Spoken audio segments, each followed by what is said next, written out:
Okay, now as you can see with the evaluation and care plan and the first visit note we created, which was on January 2nd, I've now added in a few more visits here, and theoretically now our quarterly report is due.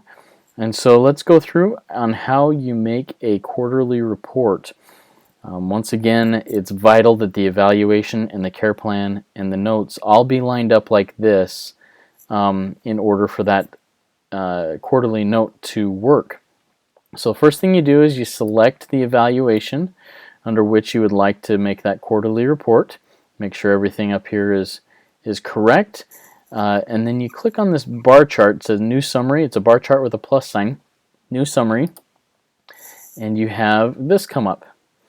And this is your quarterly report. If you'll notice, the goals have automatically populated. You're able to change the achievement and the average, and if they've mastered it, write any comments on each of the goals. You're able to input how many appointments were attended, how many were canceled, any description you may need to be in there.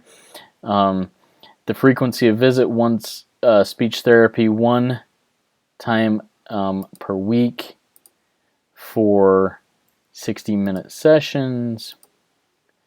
And then the place of service, you input, oops, wrong number, input home, the current level of function you input, progress to date. Here's a blank area that you can input any notes you want, strengths, weaknesses, another blank area where you can input anything you want. And recommendations moving forward, hey, we want to continue services, or we want to DC services, need to do a modification of goals, and we can highlight those in there. And then the home program. That's something that is required. What are we going to do moving forward with this kiddo? Once this is all done, and you've input everything you need, any updates on these things, your strengths and weaknesses, so on and so forth, you then can come up. Now it's very important that this is completed before you sign it. If you sign it before it's completed, we have to delete it, or we have to create a whole new summary. So it's very important that you make sure everything is done before you sign it. If it's not done, you can always save it, and then you can come back to it at a later time.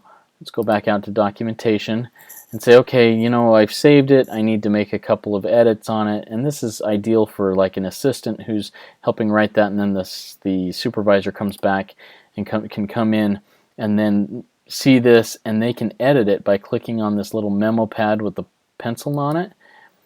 It opens it back up to editing. But once you sign it, you cannot edit it.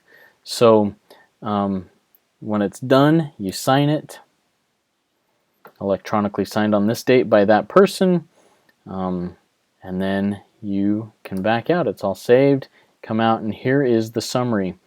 And it's the date is there. You then email Valerie and let her know, hey, I've finished the quarterly report for practice patient. It's in there. Please send it on to the support coordinator. And that's all there is to this. It's a fairly easy way to do a quarterly report.